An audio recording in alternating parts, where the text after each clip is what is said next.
Hey y'all, it's your friendly neighborhood therapist. And look, I fell asleep too early again, so now I'm just up. If I go to sleep before 9, 5, 6 hours, I'm up. I'm trying to get it together with this sleep hygiene. And it's going.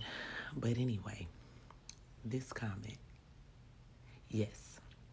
Yes, ma'am. Thank you, Yvonne, so much for all the feedback you left on the previous video. And yes, we cannot ignore history when it comes to one of the major factors as to why so many of us parent from a place of fear and trauma. All right? Us meaning black folks in particular, because your comment is literally specific to black folks in this country. The history of slavery, along with the indoctrination of Christianity, westernized Christianity, it has been detrimental on us as far as a people in general and as far as how we parent. And there's no ignoring that. There's no lying about that, right? But here's the thing. We have no control over, nor are we at fault for the fact that this has dictated how we operate with our kids. The slave and master relationship you're talking about, fear-based relationship. I'm gonna put fear in you to get you to submit, to get you to act right, to get you to do what I said. Religion, Christianity, westernized Christianity. You have to realize that for our ancestors, they were presented with a specific type of God, right? In her comment, she says we are told that we have to obey this white, blonde-haired Jesus God, or we going to hell. Fire and brimstone. That is a fear, trauma-based tactic to get you under submission. The God we were presented with is this God in which I am going to abuse you, and you need to praise and be thankful for that. And you need to find joy and peace among suffering. Do you hear how that sounds when you really think about it? And it goes into our parenting, because how many of us, no matter what our parents did, there are parents who have done some horrific things to their children, and what do you still see? You still see those children love their parents beyond belief. The relationship our ancestors are given with God, which then in turn affected parental relationships with their own children, are no better and no more than Stockholm Syndrome. You learn to love completely and unconditionally an abuser. And that is not to say, don't get me wrong, all forms of parenting and discipline are not abuse. Okay? That's not to say that. Again, I said I don't even argue about whether physical discipline such as spanking and stuff. I don't argue with people, because people gonna believe what they want, because it's really that hard to break that particular generational curse, right? But the foundation of it, I will fear you into submission, and you will praise and worship and love me regardless. That contradicts with having the free will to love you. If I love you out of fear, I'm not loving you out of free will.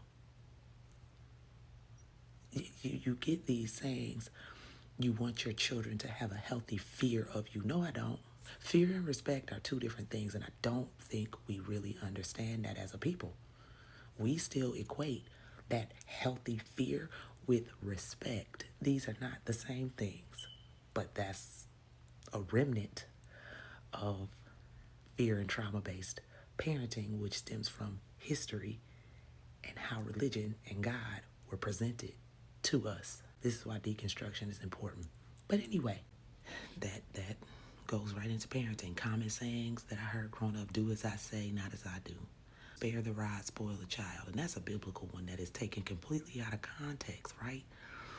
Spare the rod, spoil the child. First of all, spare the rod. That is an analogy for a relationship between a shepherd and his flock. You don't often see shepherds beating the flock to get them under control or get them into submission. What you typically see is them using the rod to guide the sheep away from danger. Guide, gently guide. While we sit up here and we laugh about gentle parenting, that's all that was. Gentle guidance, not hard fist, strong-armed fear-based guidance, right? So we can sit up here all day long and admit that generational curses exist because trauma passes down through DNA, which this has been researched heavily, and we know it to be true.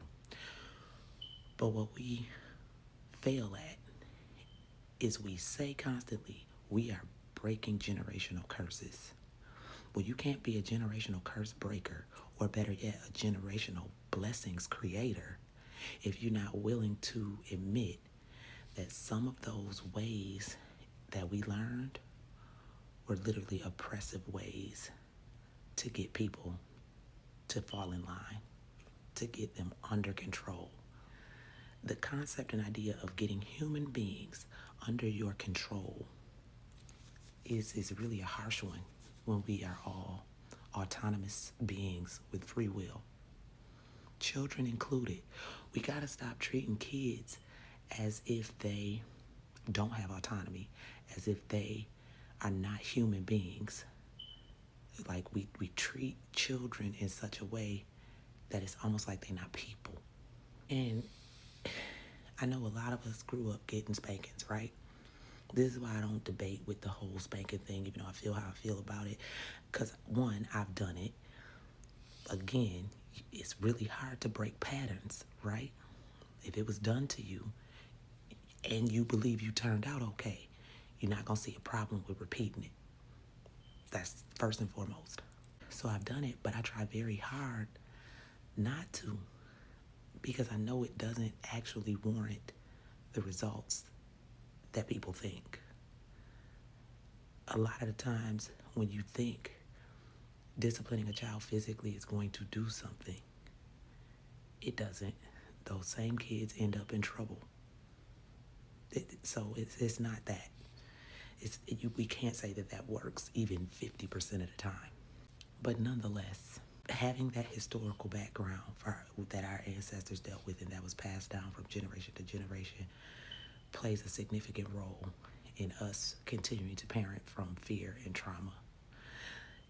Historically, if we look at, remember I used the example of police, we have to have the talk with our children on how to act when confronted by police, right? That goes back to the beginning origins of the police force, which slave catchers. The police force in this country was created first to be slave catchers. Like, we can't get away from that. So people running away from abuse are tracked down by these people and brought back to their abuser. You see how that could be an issue then with how we operate and how we parent and how we treat each other? I say all that to say, it's not our fault, specifically Black folks, that we parent the way that we do. A lot of times that fear and trauma-based parenting is born of a need to survive and be safe. That's all. It is a coping mechanism. And then on the flip side, for those who take it too far, because you do have plenty of parents who take discipline and all that too far, and it really does become abuse. To me, that could be attributed to the fact that the only space in which we ever had power would be over our own children. Yet the world treats you harsh and you are oppressed, and the only place in which you become the oppressor is in your own house against your own children. So yeah, I wanted to highlight this because we can't talk about fear and trauma-based parenting within the Black community specifically and not understand the historical factors involved as to why that pattern continues. All right, y'all. Have a beautiful, wonderful rest of the evening, and I will holler at y'all later.